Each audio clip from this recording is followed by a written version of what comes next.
Salut à tous, c'est Lunaris. Aujourd'hui, le test de la Rover 111 cabriolet.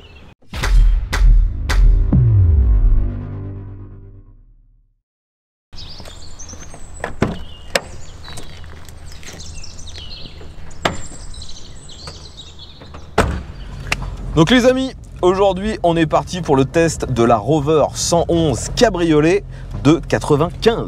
111i. 111i. Donc vous le voyez, je suis avec Laurent, que vous avez déjà vu à de nombreuses reprises sur ma chaîne. Bonjour à tout tous. simplement parce que c'est sa voiture. Voilà. Ou du moins une voiture qu'il essaie de revendre. On va le dire comme ça. On va le dire comme ça. Donc c'est un achat coup de cœur. Oh bah, la raison a... Assez raison que le cœur a assez raison que la raison ignore. Voilà, parce que ouais. Franchement... Bon, on va pas commencer à être tout de suite méchant avec cette voiture. Déjà, faisons un petit topo historique. Donc, c'est une Rover dans la série 100, c'est-à-dire une micro-citadine, si on peut dire maintenant, avec... le gabarit de l'époque, c'était les concurrentes, ça devait être une Peugeot 106 ou une Clio 1. Oui, voilà. Donc on est sur une petite voiture et en finition cabriolet. À l'époque, donc, il y avait plusieurs motorisations pour cette voiture. Il y avait la 111 qu'on teste aujourd'hui et il y avait la 114 qui n'était pas distribuée en France. En cabriolet. En cabriolet. Celle-là. La 114 n'était pas distribuée en France en cabriolet. Et après, sur la 114, il y avait différents niveaux de puissance, puisqu'il y a eu une 114 GTI 16 soupapes. Il y avait aussi une GTA de mémoire qui fait 8 soupapes, qui devait être dans les 90 chevaux. Là, on est sur 60 chevaux. Donc c'est un 4 cylindres. 4 cylindres. Injection. 60 chevaux. Voilà, à Racam en tête. La 111 a succédé à la Austin Metro, pardon. Parce qu'en fait, c'est la 111... ou la 114, c'est une descendante directe de la métro. D'accord, donc une base qui date du début des années 80. Quoi. Voilà, la métro de mémoire présentée au Salon de Paris en 80, donc une voiture quand même qui a été conçue à la fin des années 70. Et donc avec cette génération, en fait, ils essayaient de changer le style, de redonner du souffle, alors qu'ils n'avaient rien fait de nouveau. Voilà, ils n'avaient rien fait de nouveau. On peut se demander pourquoi Rover a développé cette voiture, finalement.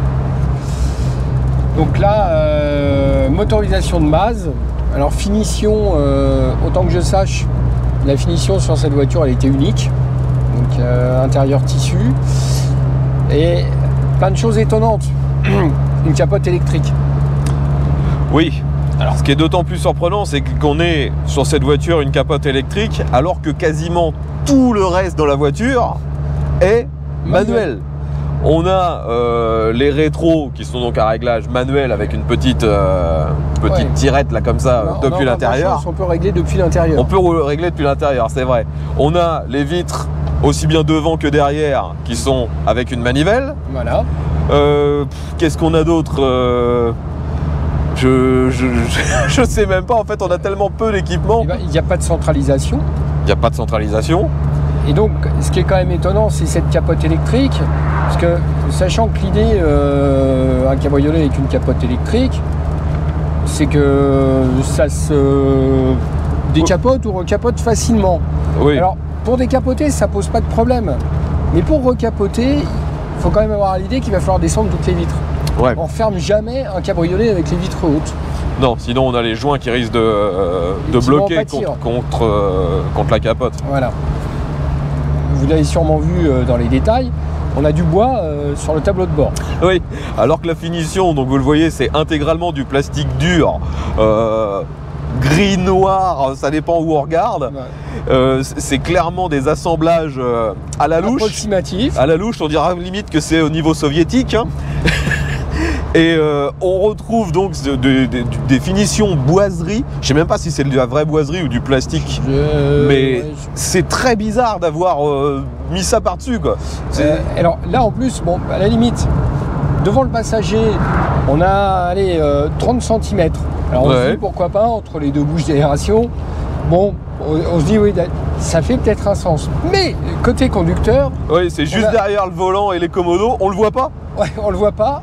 Et on a un carré qui doit faire 7 ou 8 cm carrés. C'est ça, c'est un peu ridicule. Alors, oui, Un peu, voilà. Bon, bah, après, c'est ce qu'on dit, hein, Rover, ils étaient déjà confrontés à cette époque-là à beaucoup de problèmes, d'où la question, mais pourquoi investir des sous pour sortir cette voiture?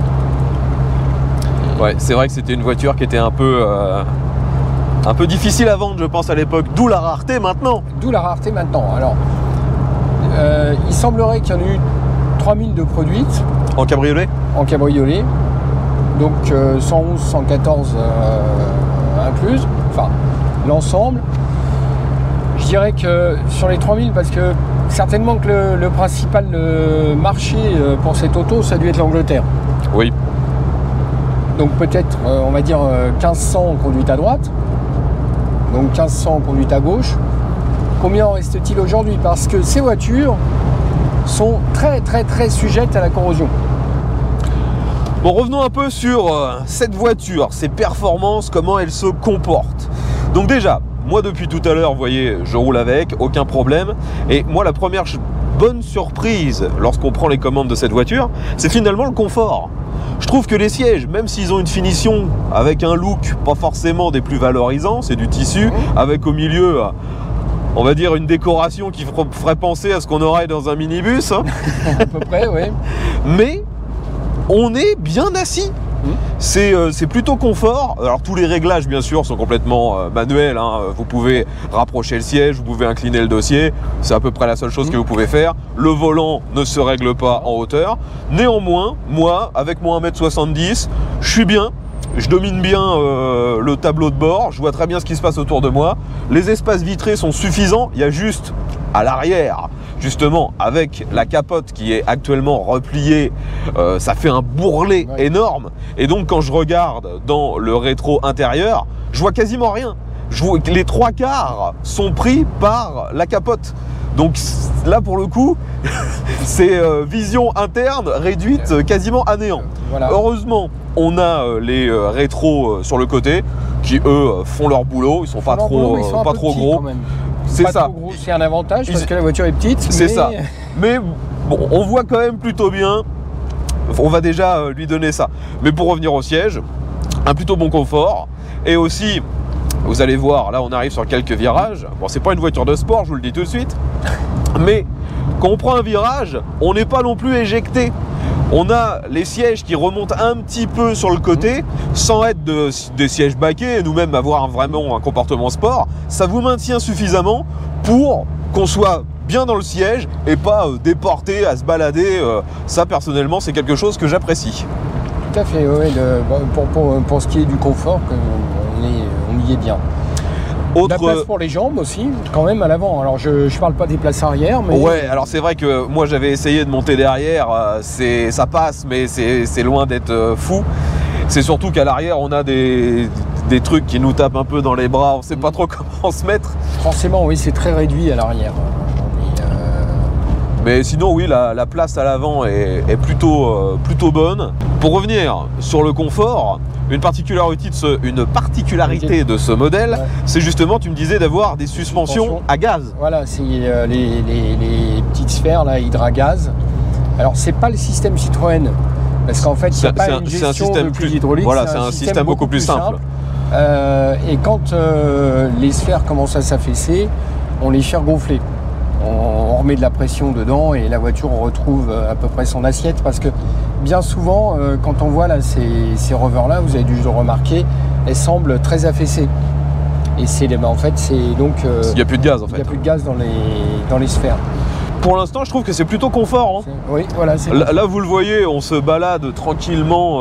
C'est des routes qui sont pas dans un état terrible, mais elles sont pas géniales non plus. Et je trouve qu'il y a quelques vibrations qui remontent, mais on n'est pas non plus ballotté dans la voiture.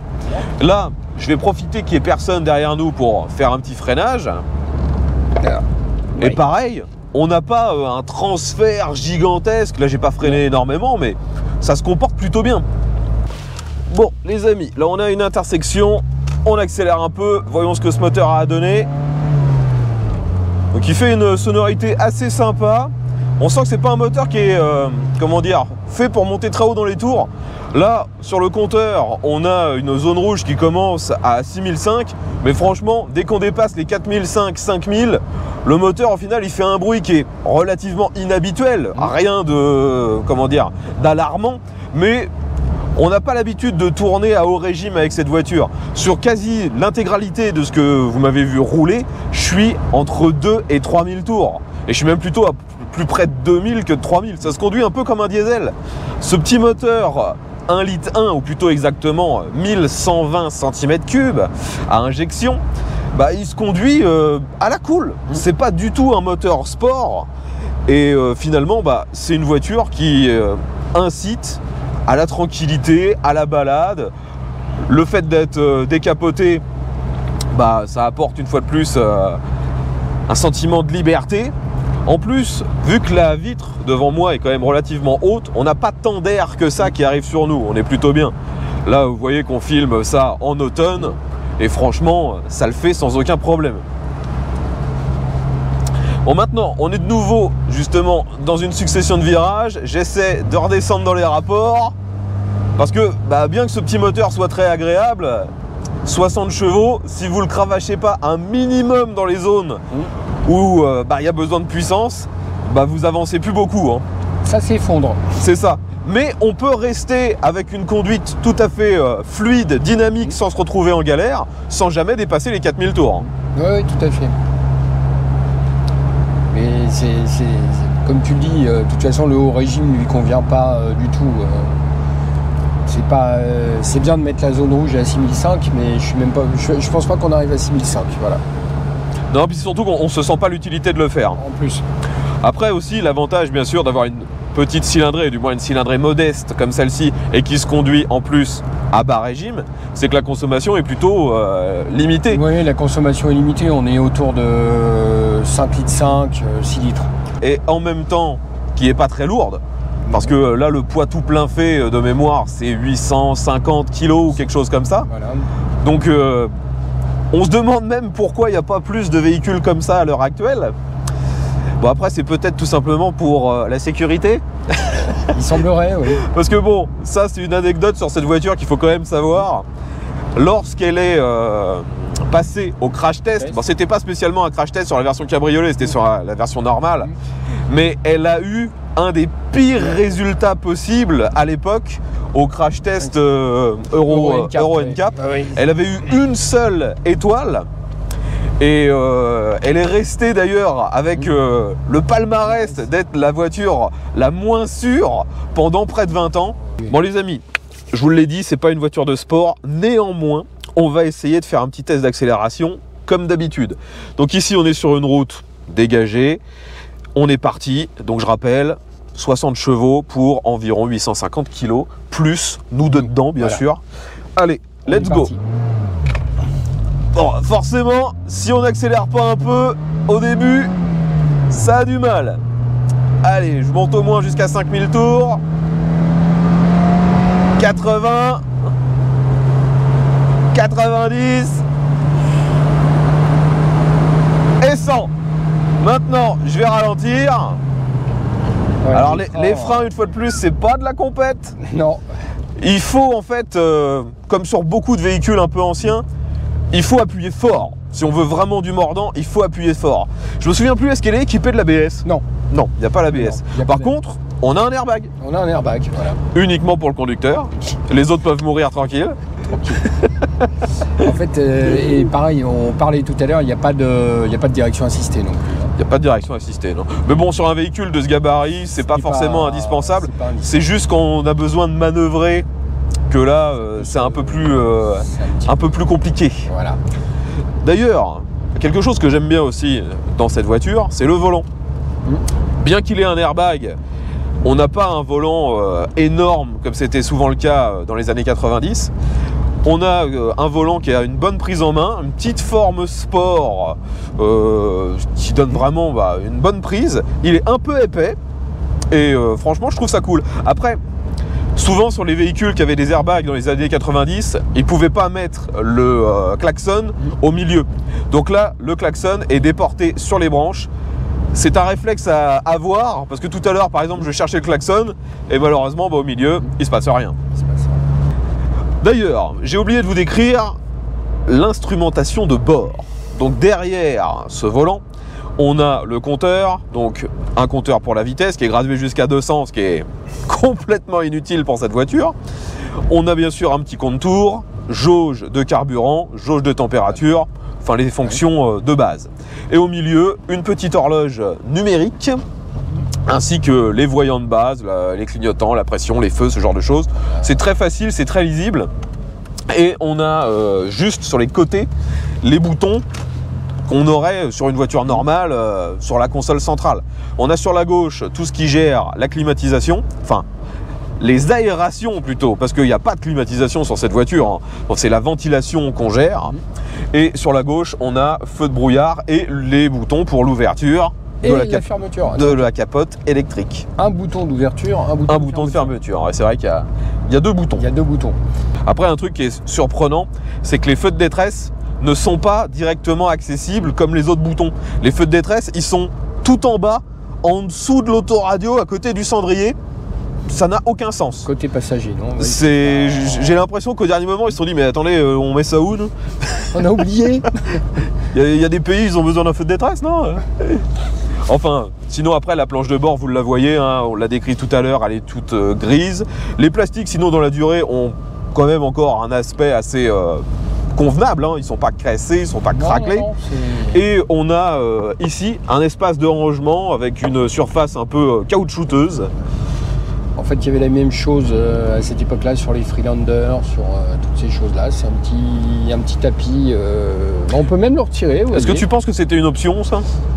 Peut-être un accessoire, mais j'ai souvenir qu'on avait ça dans les Freelanders. Alors les Freelanders, c'est vrai que c'était pas exactement la même chose. C'était pas exactement la même gamme. Mais là, on est quand même pratiquement sur le haut de gamme de la 111. Hein. Attention. Ah, il y a aussi autre chose qui est très typique des années 80, mais c'est presque qu'il faut placer les accessoires qui nous restent. C'est que dans cette auto, on a un rack à cassette. Oui. Donc pour les plus jeunes qui regarderaient cette vidéo, les cassettes, c'est ce qui était avant les CD. Et ceux qui ne connaissent pas les CD, c'est que vous êtes beaucoup trop jeunes pour regarder cette vidéo. Donc on a un rack à cassette juste au milieu. D'ailleurs, maintenant on va parler un peu des rangements. Donc on est sur une voiture d'un petit gabarit. Néanmoins, on a des vides-poches pas trop mal dans chaque porte. Ouais. On a une boîte à gants plutôt petite, avec des genres de porte-gobelets sur la porte. Mais franchement, la fixation est, on va dire, un peu légère. Donc j'hésiterais de mettre quelque chose de lourd là-dessus. Ensuite, en rangement, on a ce qu'on vous a déjà montré sur la planche de bord. Et bien sûr, le coffre. Alors vu que la capote à l'arrière prend quand même pas mal de place, le coffre, lui, est uniquement en position basse, un peu comme sur une Mini d'ailleurs. Voilà.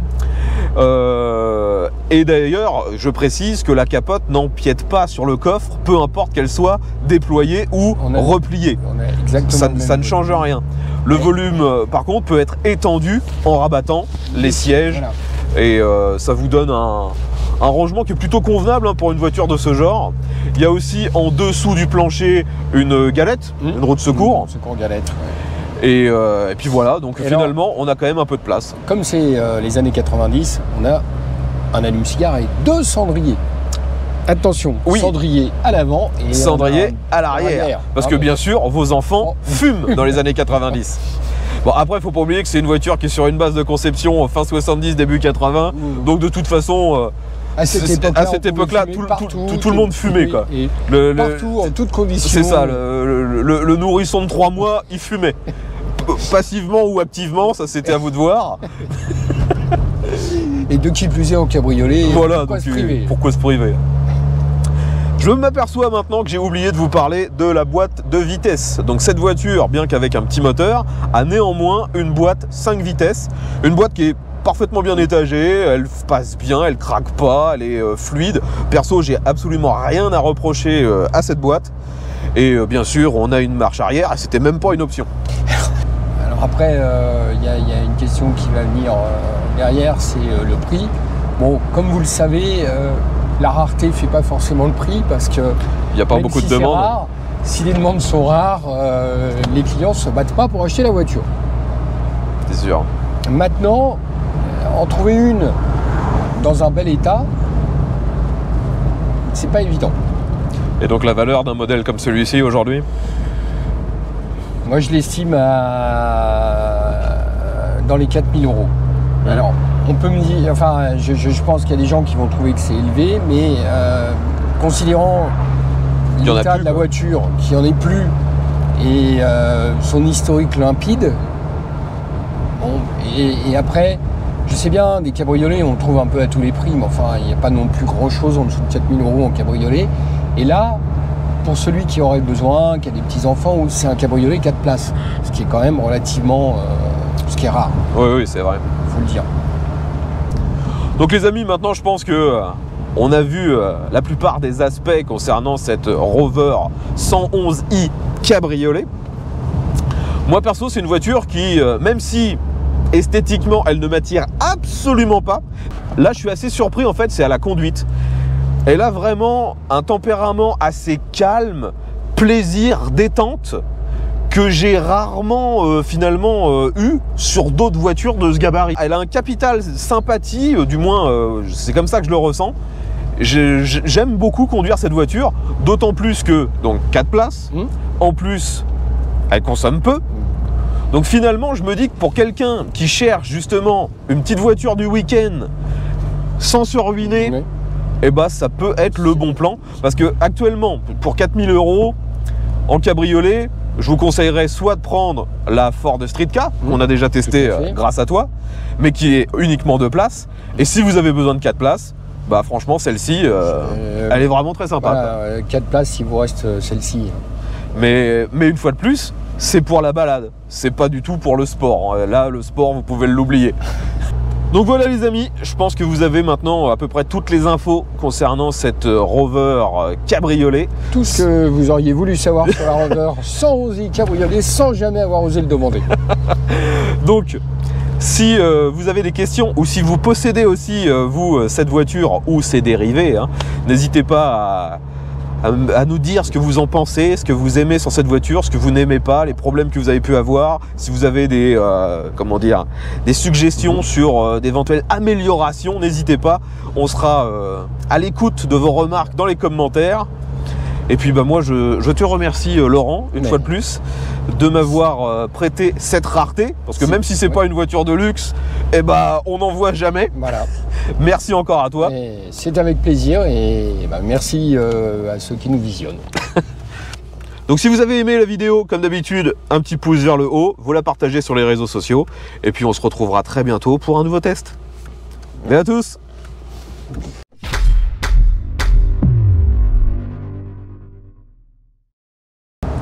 Non mais c'est vrai qu'elle est...